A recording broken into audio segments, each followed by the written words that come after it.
ওই যে এখন একটা ছবি বের হয়েছে, এই সব কিছুর উপর একটু স্রষ্টা নাই, পশ্চিমারা বলবে নাই, এটা এমনি এমনি একটা বিগ ব্যাং এর মাধ্যমে সৃষ্টি হয়েছে।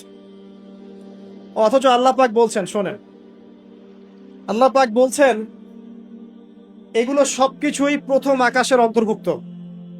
এরপরে আছে দ্বিতীয় আসমান, তারপর তৃতীয়, তারপর চতুর্থ, এরকম করতে করতে সাত আসমান। এখন পর্যন্ত যেগুলো দেখছেন 1350 বিলিয়ন বছর আগের ছবি টবি ইত্যাদি, এগুলো প্রথম আসমানের অংশ, প্রথম আসমানের সামান্য একটু অংশ মাত্র। এভাবে সাত আসমান এবং প্রত্যেক আসমানের মাঝখানে ডিস্টেন্স হচ্ছে 500 বছরের পথ। সাত আসমানের উপরে আছে কুরসি, ওয়াসিআ কুরসিয়ুহুস সামাওয়াতি ওয়াল আরদ। আল্লাহ পাকের কুরসি এই সাত আসমানকে ঘিরে আছে, সুবহানাল্লাহিল আযীম।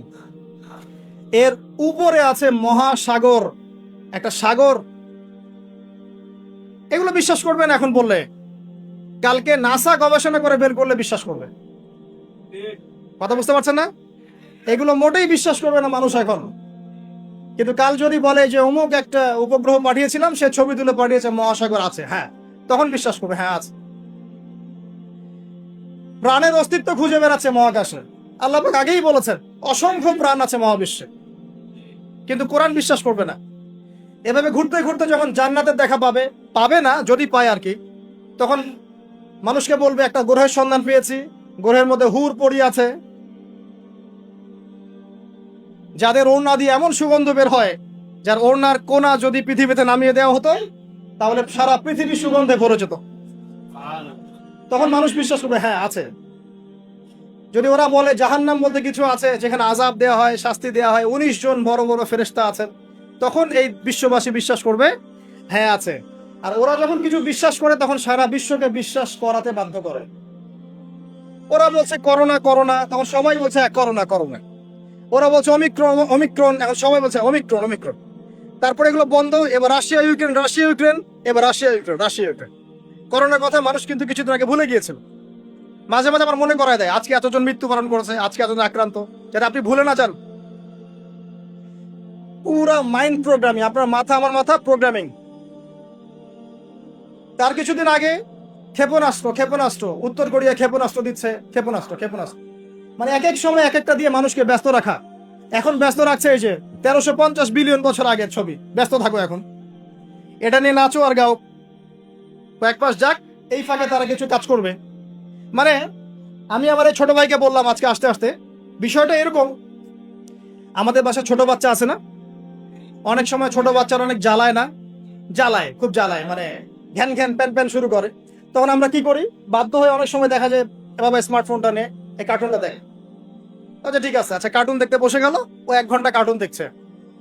এই 1 ঘন্টা কিন্তু সে আর আপনাকে ডিস্টার্ব করবে না, আপনি রিল্যাক্সে আপনি কাজ করতে পারবেন। তাই বলে বাচ্চাদেরকে কার্টুনের অভ্যাস করায় না, আমি উদাহরণ দিচ্ছি একটা। আর যদি কার্টুন দেখাতেই হয়, ইসলামিক কোনো কার্টুন দেখায়।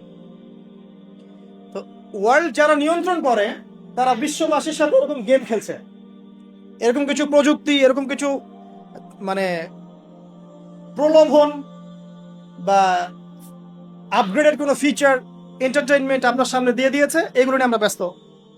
এরকম ইস্যুগুলো দিয়ে দেয়, এগুলো নিয়ে আমরা ব্যস্ত। ওরা ওদের কাজ ঠিকই করছে, আসছে, এগোচ্ছে, আমরা একটা একটা করে ইস্যু নিয়ে ব্যস্ত থাকি। যাই হোক, অনেক ভিতরে চলে যাচ্ছি।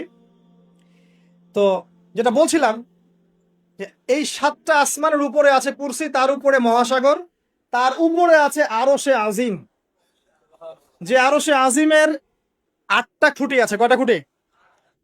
8টা খুঁটি ধরে আছেন মাত্র 8 জন ফেরেশতা। সূরা হাক্কার মধ্যে এটা আছে। কোন সূরা? হাক্কা। এই 8 জন ফেরেশতা এটাকে বহন করে কিয়ামতের দিন নিয়ে আসবেন। সুবহানাল্লাহ। তাদের শক্তি চিন্তা করেন। আর একজন ফেরেশতার ফুৎকারে এই যে দেখছেন গ্যালাক্সির পর গ্যালাক্সি হাবিজাবি সব ধ্বংস হয়ে যাবে, একজন ফেরেশতার ফুৎকারের মাধ্যমে ধ্বংস হয়ে যাবে। এরপরেও আল্লাহ বলছেন আফালা তুমিনুন আফালা ইউমিনুন, এরপরেও কি তোমরা ঈমান আনবে না? আওয়ালাম ইয়ারাল্লাযীনা কাফারু, কাফেররা কি লক্ষ্য করে দেখে না, আন্না সামাওয়াতি ওয়াল আরদা কানাতা রাতকান, এই 7টা আকাশ, মহাবিশ্ব এবং পৃথিবী একটা কেন্দ্রের মধ্যে ছিল, বিন্দুর মধ্যে ছিল। ফাফাতাকনাহুমা, আমি এটাকে বিভক্ত করে দিলাম, আমি বিভক্ত করে দিলাম। আল্লাহ বলছেন ফাফাতাকনাহুমা, ওয়াজআলনা মিনাল মাই কুল্লা শাইইন হাই, এবং প্রত্যেক জীবন্ত প্রাণকে সৃষ্টি করলাম পানি দিয়ে। আমাদের কোষের মধ্যে সাইটোপ্লাজমে পানির পরিমাণ কত কত পার্সেন্ট? নিউক্লিয়াসের মধ্যে পানির পরিমাণ কত পার্সেন্ট? বেশিরভাগই পানি। পড়াশোনা করে পানি দিয়ে তৈরি করে 70 to 80%। আফালা ইউমিনুন, এরপরে আল্লাহ বলছেন তবুও কি তারা বিশ্বাস করবে না? তো ওই আরশে আজিম ধরে আছেন 8 জন ফেরেশতা। তারপর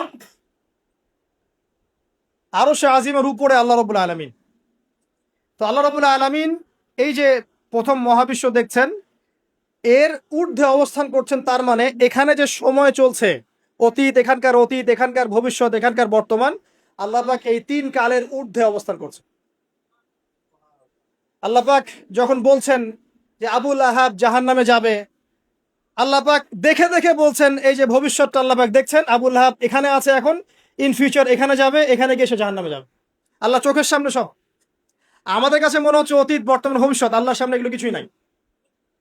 ওই যে নক্ষত্রের কথা বলা হচ্ছে, এটা অতীতকালের ছবি, কত বছর আগের ছবি, এত বিলিয়ন বছর আগের ছবি। মানে আপনি আপনি আমি আকাশে যা দেখি এগুলো পাস্ট টেন্স, অতীতকাল।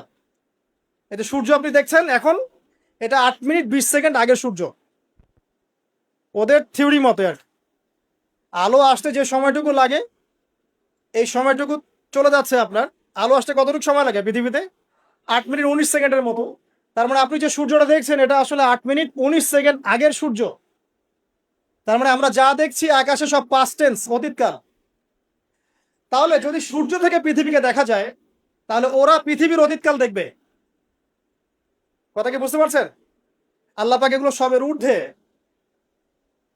এই আলোর চেয়ে প্রচন্ড গতিতে, আলোর বেগের চেয়ে যদি অনেক অনেক অসীম গতিতে কেউ যদি ছুটতে পারে মহাকাশে, তাহলে সে এই সব কালের ঊর্ধ্বে চলে যাবে।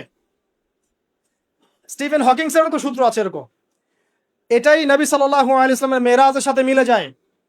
তিনি গিয়েছেন, ফিরে এসেছেন, এসে দেখেছেন অজুর পানি গড়িয়ে পড়ছে টাইমের ঊর্ধ্বে। সবই বৈজ্ঞানিক, আসলে প্রমাণ করতে পারে না। তখন বলবে যে ধর্ম, মৌলবাদ, অন্ধবিশ্বাস ইত্যাদি ইত্যাদি। যখন প্রমাণ করতে পারবে তখন ধার্মিক হয়ে যাবে স্যার, প্রতিটা বিষয়।